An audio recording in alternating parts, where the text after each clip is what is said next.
몸을 내 맘대로 움직일 수 없는 그런 상황에서도 내가 생각만으로 로봇의 팔을 이용해서 내가 하고 싶은 무언가를 할 수 있는 그런 세상 올 수 있습니다. 네, 일론 머스크 테슬라 CEO의 그 뇌신경과학 기업이 있잖아요. 그 뉴럴링크라고 하는 회사. 그 뉴럴링크가 장애인의 뇌에 조그마한 칩을 이식한 뒤에 그 사람의 생각만으로 로봇 팔을 제어할 수 있는 그런 기술에 대한 임상 시험을 개시한다라고 밝혔습니다. 임상 시험을 개시한다라는 것도 물론 중요합니다만은 뭐 어느 회사든지 무슨 시험을 할 수 있죠. 하지만 그 임상 시험을 개시할 수 있다라는 것은 무엇이냐? 정부로부터 허가를 받았다라는 것입니다. 정부로부터 허가를 받았다라는 건 무엇이냐? 어느 정도 기술의 진전을 이루었다라는 것을 정부에게 입증을 했다라는 것입니다. 그래서 허가를 해준 것입니다. 왜? 임상시험이라는 것은 진짜로 실제 사람을 상대로 시험하기 때문에 정부의 허락 없이 아무렇게나 하면 안 되는 거잖아요. 그래서 정부의 허락을 받고 해야 되는데 이 허락을 받았다는 것입니다. 그거는 그만큼 기술의 진전을 상당 부분 이루었고 그걸 입증해냈다라는 것입니다. 자, 뉴럴링크는요, 자신의 회사 그 SNS 계정에 올린 글에서 이렇게 썼습니다. 콘보이. 우리가 이제 콘보이라고 하면은 보통 군대에서 무슨 수송대 이런 걸 말하잖아요. 이제 움직여서 갖다 주는 수송대. 자, 콘보이라고 이름이 붙여져 있는 그 해당 임상 시험이 승인을 받아서 드디어 시작된다라고 밝혔습니다. 자, 해당 시험의 그 목표는요, 신체 장애인이 뇌에 이식된 칩을 통해서 생각하는 것만으로 로봇 팔을 조작할 수 있도록 하는 것입니다.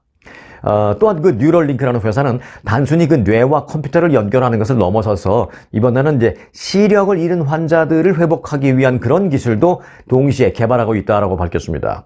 뉴럴링크는 지난 9월 뇌의 시각 피질에 그 미세한 전극을 이식해서 시각을 회복시키는 그런 그 실험을 했습니다. 그 블라인드 사이트라고 이름이 붙여져 있는 치료법을 개발을 했습니다. 블라인드 사이트. 안 보이지만 보이게 한다라는 뭐 그 두 개의 단어가, 안 보이는 것과 보이는 게 두 개가 합쳐진 단어죠. 네, 볼 수 없지만 볼 수 있게 만든다라는 것입니다. 블라인드 사이트. 이것이 식품의약국 FDA의 승인을 받았는데 그냥 승인을 해준 것이 아니라 FDA가 뭐라고 표현했냐면 획기적인 기기 라는 분류 대상의 그 블라인드 사이트, 눈이 잘 안 보이는 사람도 보일 수 있게 만들어주는 걸 획기적인 기기라고 분류를 해서 오케이, 허가를 내줬습니다. 그래서 임상시험을 빨리 해라 해서 신속 검토 대상이 됐습니다. 신속 검토 대상. 자, 올해 뉴럴링크는요, 사지마비 환자 2명의 뇌에 실제로 그 N1이라는 임플란트 칩을 삽입하는 임상시험을 했습니다. 1차적인 시험인데 이때 성공을 했습니다. 어느 정도. 상당 부분 실제로 장애인 되시는 분이 이제 생각을 하니까 실제로 컴퓨터에 막 커서가 움직이고 그런 것이 됐습니다. 그리고 심지어 약간의 게임까지 했어요. 컴퓨터 게임까지. 자, 뉴럴링크는 첫 번째 환자가 이 마우스 커서를 조작해서 게임을 하는, 그러니까 생각만으로, 손으로 조작한 게 아니라 생각만으로 마우스 커서를 조작해서 게임을 하는 모습을 그때 공개하기도 했었습니다. 이번 연구에서는 그 N1 임플란트 칩을 이식받은 그 환자가 이제는 컴퓨터의 그 화살표 커서만 움직이는 것이 아니라 실제로 로봇 팔을 움직이게 만들어서, 그래서 그 로봇 팔을 이용해서 물리적으로 물건을 들어 올린다거나 일로 옮긴다거나 하는, 또 그렇게 스스로 이동할 수 있는 그런 걸 할 수 있는지 한 단계 업그레이드 된 그런 실험을 할 예정으로 보이고 있습니다. 자, 예비 연구가 막 개시됐습니다. 그런 만큼 임상시험에 대한 더 구체적인 내용은 아직 공개된 것은 아직 크게는 없습니다만은, 하지만 이 임상 대상자의 경우에 첫 번째 시험과 같이 경추 손상 등으로 손을 사용할 수 없게 된 환자들로 일단은 제한해서 움직일 것으로, 시험을 할 것으로 보이고 있습니다. 척추 손상으로 손을 사용하지 못하는 사람을 대상으로 일단은 이번 임상시험은 있을 예정입니다. 해당 연구는 물론 아직은 초기 단계이라고밖에 말할 수밖에 없습니다만은, FDA가 이렇게 1단계 그리고 이번에 2단계까지 오케이 허가를 해줬다라는 자체는 상당히 의미가 있는 것입니다. 인간을 대상으로 한 이런 임상시험은 그런데 이번이 처음입니다. 이 실험이, 뉴럴링크가 하는 것이 이번이 처음입니다. 인간을 대상으로는. 그만큼 어느 정도 안정성도 입증받았다는 것이죠. 이 장치가 승인을 받아서 만일 최종적으로 사용된다면 인류에게는 획기적인 정말 한 획을 긋는 그런 일이 될 것입니다. 먼 미래, 아주 먼 미래, 몇백 년 뒤에는 장애인, 비장애인의 구분이 없어질 정도가 될 수도 있겠죠. 뭐 몇백 년도 안 갈 겁니다. 하지만 뭐 지금은 그런 단계까지는 아니지만 장애를 갖고 계신 분들도 어느 정도는 내가 생각만으로 물건을 물론 로봇팔을 이용하는 거죠. 나의 생각과 로봇이 이제 연결되어 있는 거죠. 그 로봇을 이용해서 내가 하고 싶은 것을 어느 정도 할 수 있는 그런 정도는 할 수 있다는 것이죠. 언제쯤요? 네. 이와 관련해서 뉴럴링크는 이렇게 말했습니다. 초기 단계이긴 하지만 그래서 조금 더 최종적으로 승인을 받아서 대중화를 실제로 사용하기까지는 아직 수년 정도 더 걸릴 것으로 보인다. 이렇게 말했습니다. 저는 깜짝 놀랐어요. 아직 수십 년 정도 남았다라고 말할 줄 알았는데 수십 년이 아니라 아직 수년 정도 더 걸릴 것으로 보인다. 이렇게 말했습니다. 그러면 몇 년 정도 후면 실제로 이걸 사용할 수 있는 그런 세월이 된다. 그런 시대가 된다라는 것입니다. 정말 기대가 되는 그런 미래 신기술 소식을 오늘 먼저 처음 전해드렸습니다. 이 뉴럴링크라는 회사가 오너, 대표가 그 일론 머스크라는 건 다 아시잖아요. 자, 그런데 일론 머스크가 이 괴짜이기 때문에 정말 이렇게 사람들이 불가능할 것이라고 생각하는 것을 조금씩이라도 하나씩 해내는 그런 면도 사실은 있습니다. 그가 괴짜이기 때문에 일반적인 사회생활이나 일반 사람들에게 미치는 좀 이상한 영향, 이런 것도 물론 있습니다만은 또 일정 부분 인류에 긍정적인 영향을 미치는 그것도 인정해야 합니다. 자, 일론 머스크가 그렇게 이제 지금 이 시대의 우리의 기준으로 본다면 분명한 괴짜는 맞죠. 이제 괴짜이기는 합니다만은 지금까지 인류가 해내지 못한 많은 것에 대해서 도전하고 있는 그것은 사실입니다. 그 점만은 저도 인정을 합니다. 그런데요, 일론 머스크가 어제 그 한 얘기 중에 저도 아주 개인적으로 완전 공감되는 그런 얘기가 있어서 좀 소개를 해드릴까 합니다.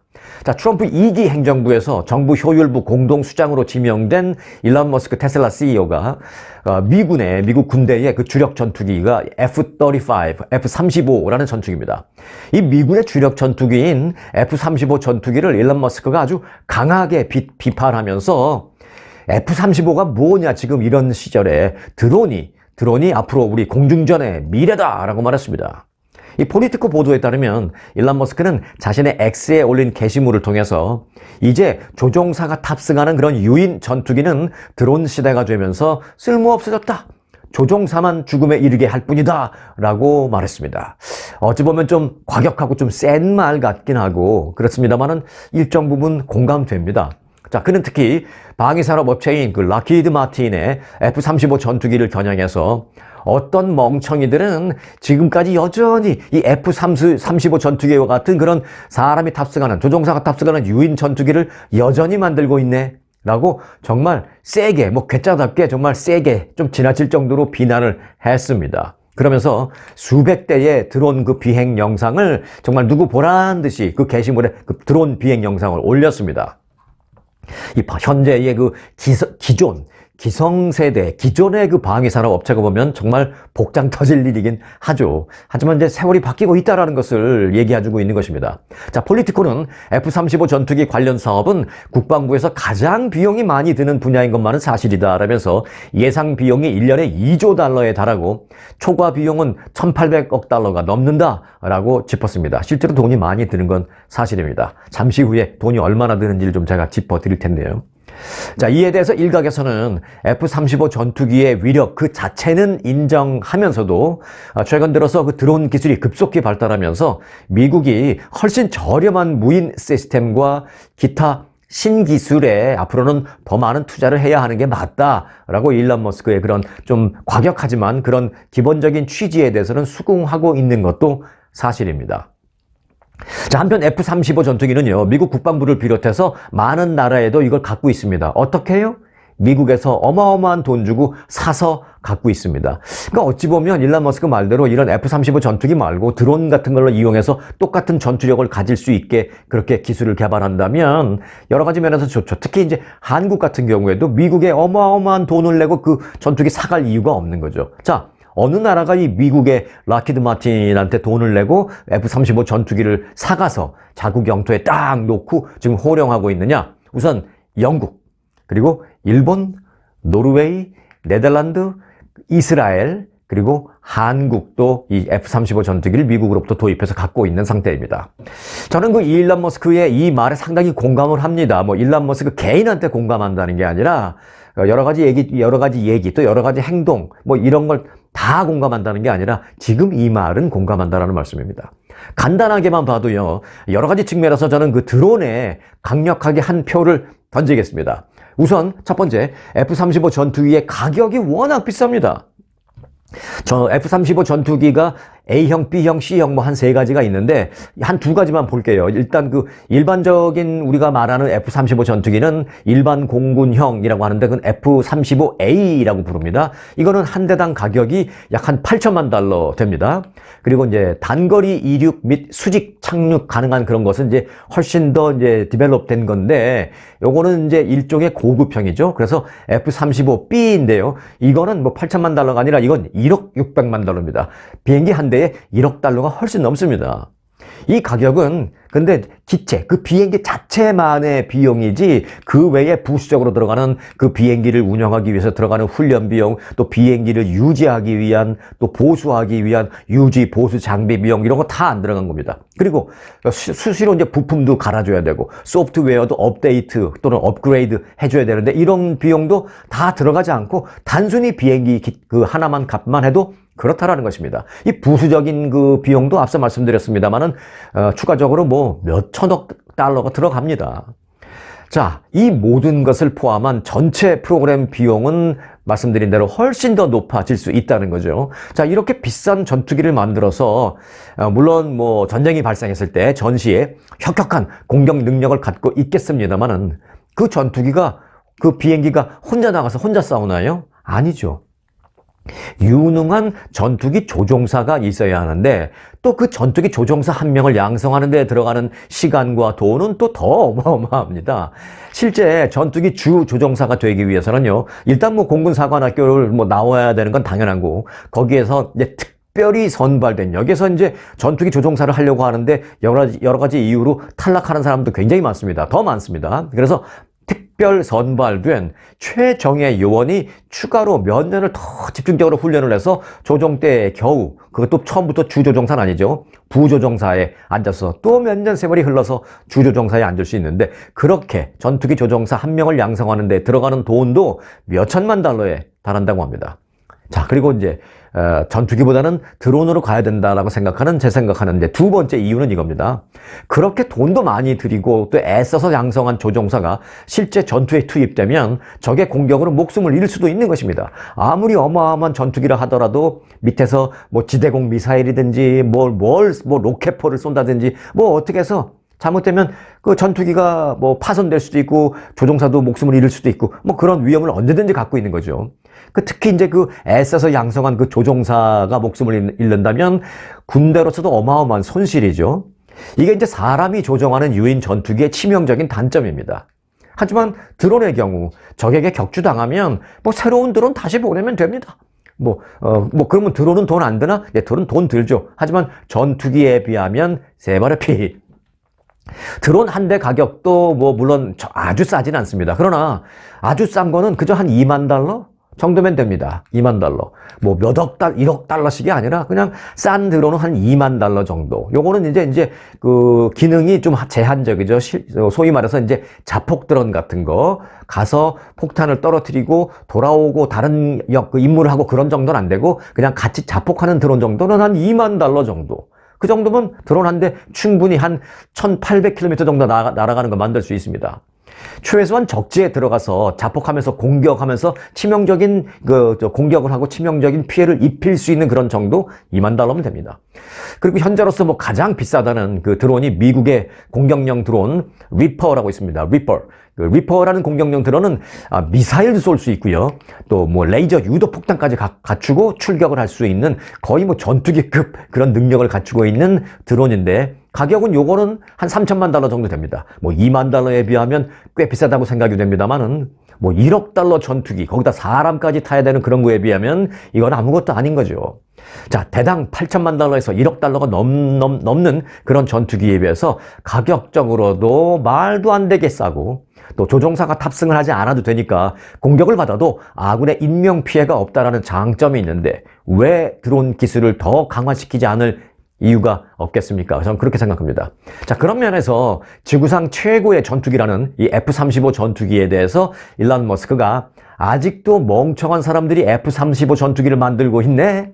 라면서 비난한 거. 저는 뭐 비난하면서 비아냥거리는 말투는 좀 마음에 안 들지만 기본적인 그 취지 자체는 저는 개인적으로 완전히 공감합니다. 오래간만에 일론 머스크의 발언에 뭐 격하게 공감되는 부분이 있어서 좀 여러분들에게 상세하게 전해드렸습니다. 자, 전투기 얘기를 하다 보니까 러시아, 우크라이나 전황을 잠시 좀 봐야겠다라는 생각이 드는데 주의 깊게 들어주시기 바라겠습니다. 이거 참 큰일이다라는 생각이 들면서 이 전혀 남 얘기가 같지 않습니다. 특히 그 분단된 조국을 갖고 있는 우리 한국인으로서는 이게 절대 남 얘기 같이 들리지 않습니다. 자, 지금 현재 돌아가는 스토리는 이렇습니다. 러시아가요, 휴전안을 제시했다라는 뉴스가 좀 나오고 있죠. 러시아가 트럼프 당선인에게 트럼프가 그다음에 취임하게 되면 우리 러시아는 트럼프와 함께 휴전안에 대해서 대화할 용의가 있습니다. 뭐 이런 뉴스가 자주 나오죠. 그러니까 야, 됐어. 이제 드디어 휴전을 하는구나라고 아주 어찌 보면 굿 뉴스처럼 생각을 하실 수 있겠습니다만은 이게 들여다보면 절대 굿 뉴스라고 생각할 수만은 없습니다. 왜냐하면 이렇습니다. 러시아가 휴전안을 제시했는데요. 이게 아주 그냥 막 나가는 그런 아이디어입니다. 러시아 쪽에서 볼 때는 어떤지 모르겠습니다만은 정말 어찌 보면 우리가 뭐 제3자라고 할 수도 있고 뭐 당사자라고 할 수도 있죠. 미국이 우크라이나 도와주고 우리는 그 미국에 살고 있으니까 또 한국에 살고 있어도 마찬가지예요. 간접적인 당사국입니다. 어찌 보면. 자, 그런 입장에서 본다면 야, 이거 무슨 막 나가자는 거야? 이런 생각이 들 정도의 아이디어를 러시아가 제시했습니다. 일단 그 러시아 우크라이나 전쟁이 휴전을 할 수 있다는 전망은 나오고 있는 것은 사실입니다. 특히 내년 1월 트럼프 행정부 출범을 앞두고 러시아와 우크라이나 간의 그 휴전 협상이 급진전될 수도 있다라는 그런 예상이 나오고 있는 것도 사실입니다.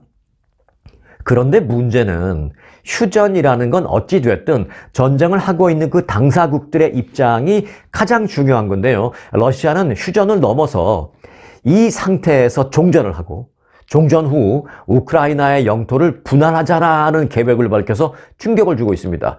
우크라이나 영토를 분할하자는 게 무슨 말이야? 뭐 조금 떼어서 달라는 거야? 뭐 이렇게 생각하실 수 있는데 구체적인 내용을 좀 말씀을 드리겠습니다.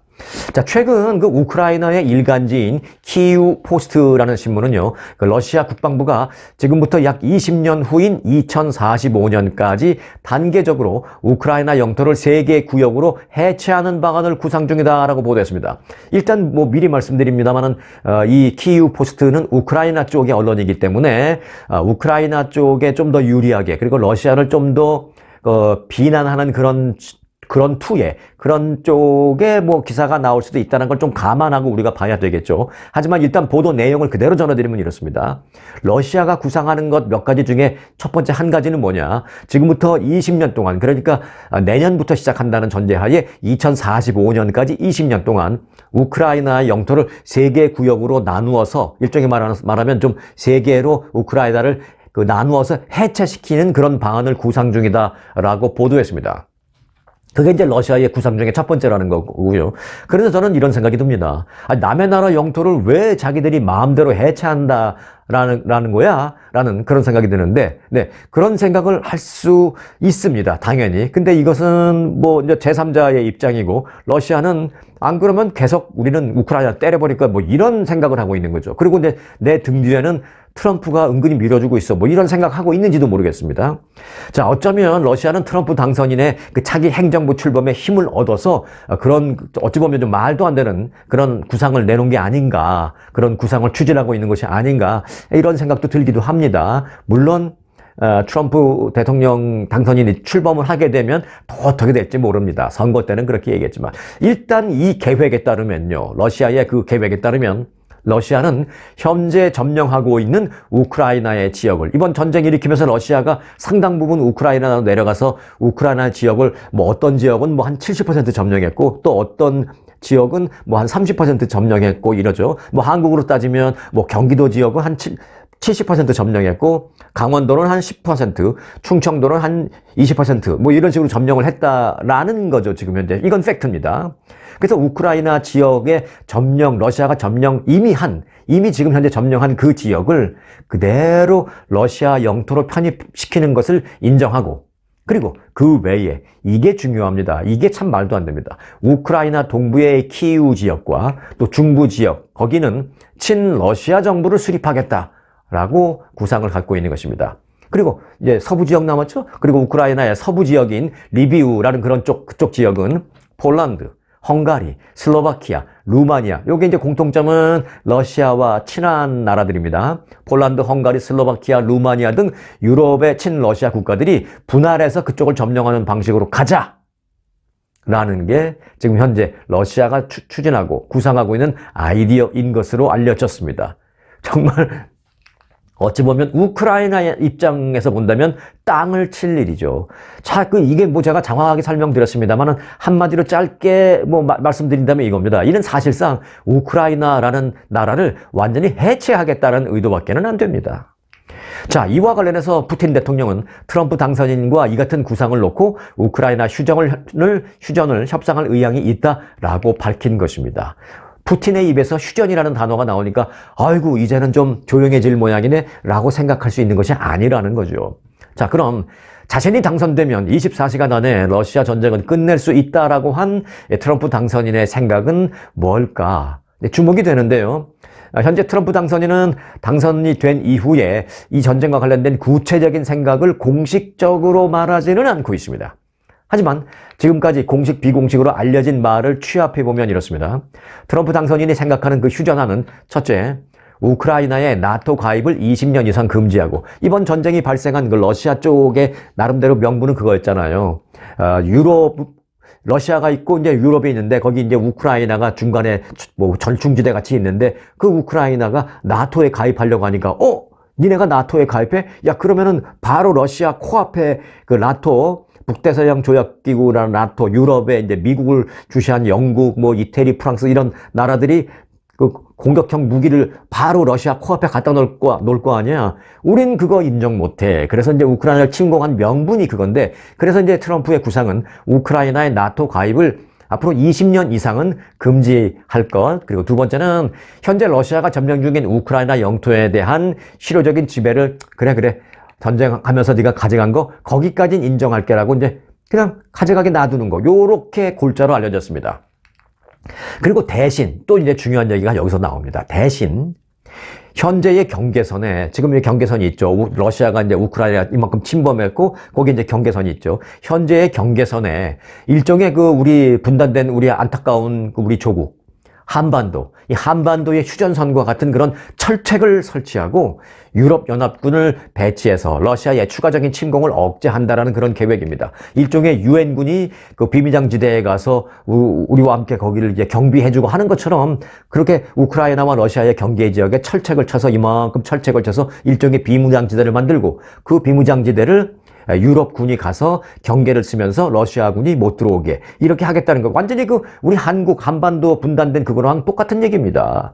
그래서 이제 이 같은 내용은 결국 들여다보면 우크라이나를 완전히 해체하자라는 러시아의 아까 말씀드렸던 그 제안보다는 조금 나은 것 같이 그렇게 보이기는 합니다만은 여전히 우크라이나의 입장에서는 어마어마한 양보를 요구하는 그런 내용입니다. 전문가들은 우크라이나 전쟁이 한국 전쟁과 유사한 방식으로 휴전될 가능성이 높다라고 보고 있습니다. 왜 안 그렇겠어요? 지금 제가 설명드린 것만 가만히 놓고 그림을 그려보면 딱 한반도 휴전선의 그 그림이 그대로 나오지 않습니까? 네. 다만 그런데 더 심합니다. 여기는 만일 그렇게 되면. 다만 우리 한반도 휴전선은 동서 양쪽의 길이가 한 250km 정도 됩니다. 그런 거에 비해서 이 우크라이나와 러시아의 그 전선은 만일 그렇게 휴전선을 한다면 250km가 아니라 이것의 거의 한 5배 되는 1200km에 달합니다. 그래서 과연 이를 정말 제대로 효율적으로 관리가 가능한 거냐, 이렇게 어떻게 관리할 것인지가 고민거리입니다. 관리가 제대로 안 될 것이다 라는 얘기죠.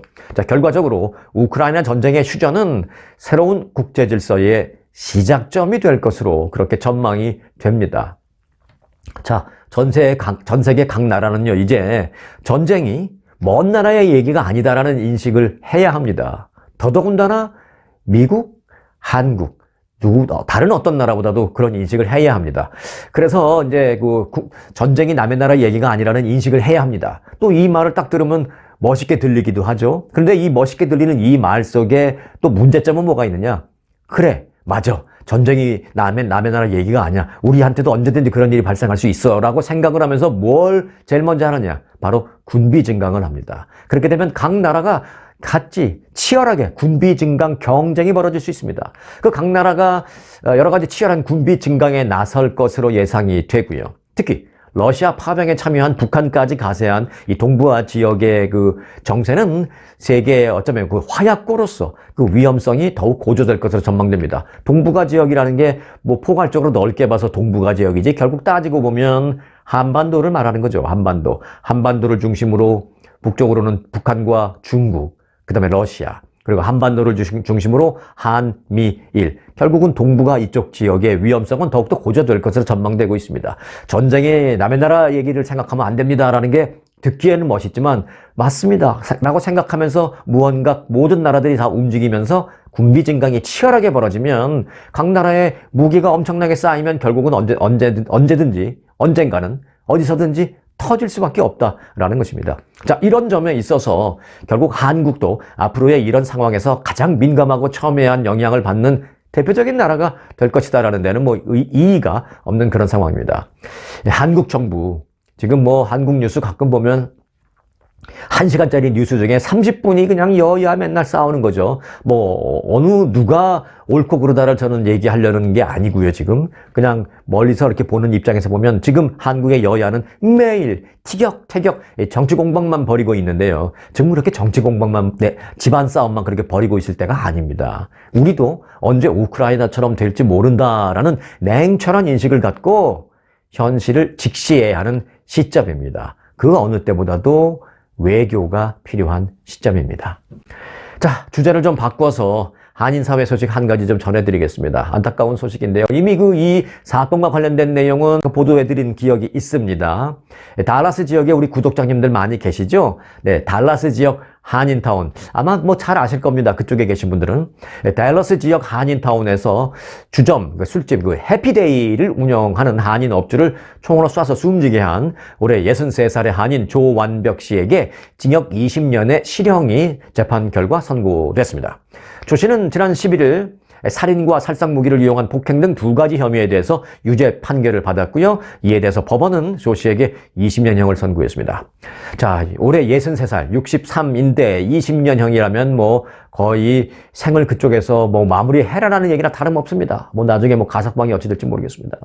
정말 안타까운 비극적인 그런 일이죠. 형량이 선고된 직후 조 씨는 법원에서 곧바로 수갑이 채워져서 즉시 텍사스 주 교도소로 이상이 됐습니다. 사건은 지난해 4월 3일 밤에 발생했습니다. 이게 한두 달, 몇 달이 아니군요. 작년에 있었던 일이었나요? 이게 그렇게 오래됐나요? 제가 뭐 보도해드린 기억은 분명히 있습니다만은 제가 그 시점은 좀 기억이 정확하지 못했네요. 좀 오래됐네요. 한 1년이 넘었네요. 여하튼 작년 4월 3일 밤에 발생했습니다. 당시 그 해피데이 주점에 있던 목격자들의 증언과 경찰 리포트 등에 따르면 조 씨가 술집에 처음 들어왔을 때 이미 만취한 상태였다고 합니다.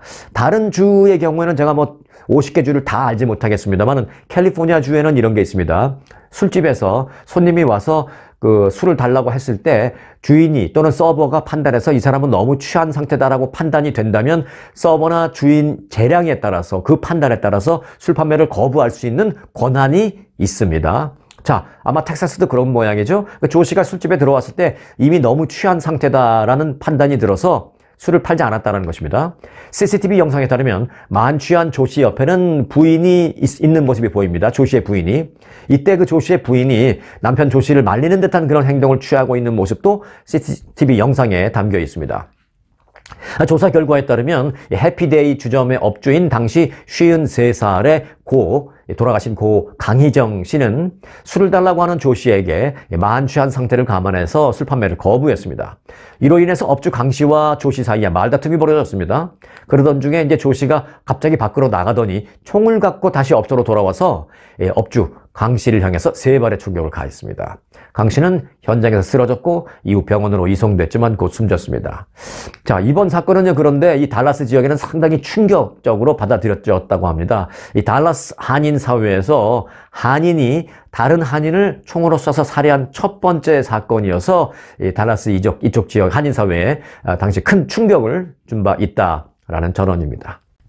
자, 트럼프 당선인이 연방정부의 전기차 지원을 폐지하겠다라는 얘기를 선거 공약 때 많이 했죠. 자, 이와 관련해서 트럼프가 취임한 이후에 연방정부 차원의 전기차 지원금을 폐지하더라도 캘리포니아주는 주정부 차원에서 전기차 구매를 지원해 주겠다라고 말했습니다. 누가 말했냐? 네, 게빈 뉴섬 캘리포니아 주지사가 이렇게 약속을 했습니다. 게빈 뉴섬은 대표적인 반 트럼프 전선의 선봉에 서 있는 주지사죠. 네, 민주당 소속인 뉴섬 주지사는 성명에서 차기 트럼프 행정부가 연방 차원의 전기차 세액 공제를 없애면 캘리포니아가 친환경차 환급제도, 그러니까 이제 보증금, 돈을 주는 거, 그런 지원 제도를 시행하겠다라고 밝혔습니다.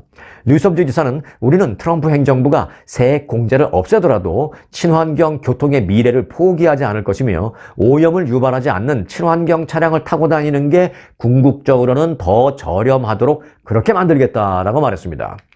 캘리포니아주는 이미 지난 10년부터 작년까지 그 무공해 자동차 구매자를 대상으로 환급해주는 제도를 운영해 왔었습니다.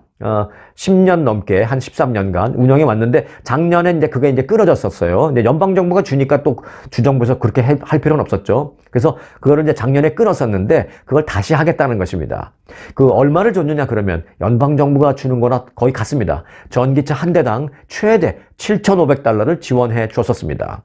연방정부가 주는 게 그거죠. $7,500. 그러니까 그렇게 했었는데 연방정부가 주니까 이제 주정부는 끊었는데 트럼프가 끊으면 캘리포니아는 다시 그걸 해주겠다는 것입니다. 다만 이제 주지사의 결정만으로 그런 환급 제도를 다시 시행할 수는 없고요. 이제 주의회의 동의가 필요한 상황인데 주의회의 동의는 뭐 크게 어려울 것 같지는 않습니다. 한편 뉴섬 주지사는 그 트럼프 당선인이 대선에서 승리하자 보수적인 정책을 각 주정부에 이렇게 계속 폴스하잖아요. 물론 이걸 강제할 수는 없죠. 각 주정부도 자체적인 권한이 있으니까. 하지만 이런 보수적인 정책을 시행하지 않는 저 주정부에 대해서는 연방정부 지원금 끊어! 뭐 이런 식으로 이제 하는 거죠. 그렇게 할 경우에, 각 주정부의 정책을 강제할 경우에 그렇게 하지 못하도록 뭐 법원 소송을 제기한다든지 뭐 다른 방법을 쓴다든지 하면서 어떻게든지 그걸 막겠다라면서 지금 트럼프 당선이 확정된 이후에 가장 먼저 저항의 깃발을 높이던 대표적인 민주당 소속 주지사가 바로 뉴섬 주지사다라고 말씀을 드릴 수 있네요. 그런데 이제 여기서 이제 주목되는 점이 있습니다. 바로 이제 그 게빈 뉴섬 주지사가 밝힌 전기차 보조금 정책, 그 정책을 주정부가 시행하는 취지는 이렇게 되어 있습니다. 그 내용을 그대로 가감없이 말씀드리면 이렇게 되어 있습니다. 친환경차의 시장 경쟁력과 시장의 혁신을 촉진하고 새로운 기업의 시장 진입을 지원하기 위함이라고 되어 있습니다. 뭐 어찌 보면 굉장히 쉬운 말 같기도 하고 어찌 보면 그래서 그게 뭐 이런 생각이 들기도 하는데요. 이 말은 뭐냐? 마지막 부분에 이제 포인트가 있습니다. 새로운 기업의 시장 진입을 촉진시키기 위함. 요게 이제 포인트인데요. 이 말은 다시 말해서 일정 규모 이상의 시장 점유율을 차지하고 있는 큰 업체는 그 지원 대상에서 제외할 수 있다라는 것입니다. 그 일정 규모의 점유율을 갖고 있지 못하는 그 아래 단계의 그 전기차 기업체들도 시장에 진출을 좀 원활하게 할 수 있도록 우리가 돕겠다라는 것입니다. 바꿔 말하면 일정 규모 이상의 그 기업은 제외할 수 있다라는 것입니다. 근데 그 일정 기업 이상이라는 게 좀 애매하죠. 이 말은 다시 말해서 한마디로 이겁니다. 테슬라는 제외하겠다라는 말입니다. 테슬라 빼고 나머지 도와주겠다. 그 얘기입니다. 테슬라의 전기차에는 지원금은 우리는 안 주겠다. 왜? 테슬라는 이미 일정 규모 이상의 시장 점유율을 갖고 있는 충분히 큰 회사이기 때문에 굳이 지원금을 안 줘도 된다는 판단을 우리는 갖고 있어. 그리고 그 외에 다른 군소 전기차 업체의 차량은 우리가 지원금 줄게. 뭐 이런 얘기입니다. 테슬라 빼고 주겠다는 것입니다. 이 같은 이제 캘리포니아 주지사 제안이 이제 알려지자 테슬라의 그 일론 머스크 CEO는 뭐라 그랬냐? 이것은 말도 안 되는 미친 짓이다 라고 말했습니다. This is insane 이라고 말했습니다. 이건 말도 안 되는 미친 짓이라는 아주 격한 반응을 보였습니다. 자, 오늘 끝소식입니다. 넷플릭스 오리지널 드라마, 이 드라마라고 여러분들이 생각되시는지 무슨 뭐 다큐멘터리들인지 드라마긴 맞습니다. 그 안에서 게임이 벌어지고 막 그러니까 무슨 실제 게임 같은 느낌도 들지만은 100% 이제 각본에 짜여진 드라마죠. 넷플릭스 드라마 오징어 게임. 자, 재밌게 보셨잖아요. 다음 달에 오징어 게임 시즌2가 나옵니다. 오징어 게임 시즌2의 공개를 앞두고 프랑스에서는요, 프랑스의 가장 번화가인, 그리고 우리도 다 한번 가보고 싶어 하는, 여러분들도 가보고 싶어 하는, 저도 못 가봤습니다. 가보고 싶습니다. 샹젤리제 거리. 그 프랑스의 샹젤리제 거리가 거대한 오징어 게임 놀이터로 변하게 됩니다. 야, 세상이 벌써 이렇게 변했네요. 한국에 우리가 어렸을 때 했던 그 오징어 게임, 그게 지금 이 시점에서 프랑스의 샹젤리제 거리에서 그 거리가 완전히 오징어 게임 놀이터로 변하는 시대가 됐습니다. 자, 넷플릭스 프랑스는요, 오징어 게임 2 공개를 기념해서 휴일인 다음 달 1일, 12월 1일 샹젤리제 거리에서 완전히 다 통제해놓고 드라마 속 게임인 무궁화 꽃이 피었습니다. 요 게임을 재현하는 이벤트를 한다라고 밝혔습니다. 무작위로 추첨된 사람들이 참여를 하는데 그 무궁화 꽃이 피었습니다. 그 게임에 샹젤리제 거리에서 그 게임에 참여하는 사람은 몇 명이냐? 드라마 속에 나오는 그 사람 인원수와 똑같습니다. 456명이 샹젤리제 거리에서 그 게임에 참가합니다. 그 드라마 팬들인데요. 유명 콘텐츠 크리에이터 3명이 나와서 3개의 팀으로 나눠서 그 유명 콘텐츠 크리에이터, 뭐 유명 유튜버죠. 그 지역에 유명 유튜버 3명이 각각 한 팀씩을 이끄는 그런 그 3개 팀으로 나누어져서 경쟁을 하게 됩니다. 관객들도 거기서 실제 현장에서 관람을 할 수 있습니다. 관객들은 샹젤리제 거리 양쪽에 설치된 대형 특별 관람석에서 그 이벤트를 지켜볼 수가 있다고 합니다. 그리고 이제 무궁화 꽃이 피었습니다. 요 게임이 벌어지는 샹젤리제 거리 그 뒤편에서는 또 다른 한국 게임이 진행되는데 뭐냐? 다 아시죠?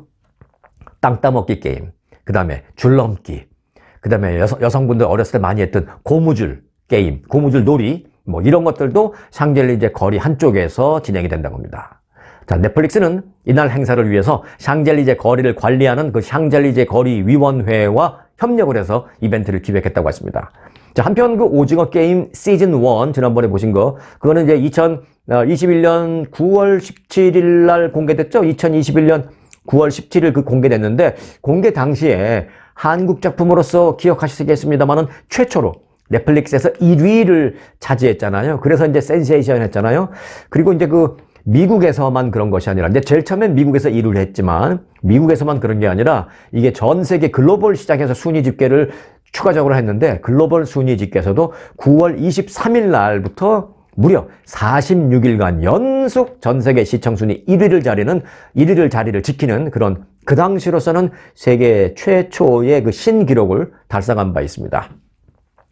자, 참 이렇게 한국만 생각을 하면 한국 또는 대한민국 또는 코리아, 이렇게 한국만 우리가 생각을 하면 방금 전 말씀드린 그런 내용이 생각이 들면서 좀 자랑스러움에 가슴이 벅차는 그런 감정이 생기기도 하다가도, 또 맨 처음 제 뉴스 앞에 말씀드렸던 그런 말씀대로 주변국의 아주 위태위태한 그런 상황들을 보면 늘 두고 온 자식 같은 그런 마음이 또 한편으로는 짠하게 들기도 하고, 그래서 좀 위태로워 보이는 그런 마음도 있기도 하고 하는 그런 벅찬 마음, 좀 위태로워 보이는 짠한 마음, 이런 그 두 개의 감정이 우리 한국이라는 모국을 생각하면 늘 그렇게 교차하는 그런 심정입니다. 네. 자, 오늘도 건강한 하루 되시기 바라면서요, 오늘 영상 마치겠습니다. 그리고 즐거운 추수감사절 준비 잘 하시기 바라겠습니다. 고맙습니다. 달이 떨리기 전에 세계 일주. 아프리카 두바이 관광은 아주 잘합니다. 차원이 다른 시그니처 귀족 여행 아프리카 투어. 환상의 두바이의 레이저빔과 분수쇼. 에어컨이 나오는 차량으로 모시는 빅5 사파리 투어. 초특급 사파리 라치 호텔에서의 편안한 휴식. 행운, 희망, 평화를 상징하는 쌍무지개가 뜨는 빅토리아 폭포. 아주 투어가 당신을 귀족으로 모시겠습니다. 40주년 기념 확장 이전 특별 프로모션. 아주 좋은 아주 관광.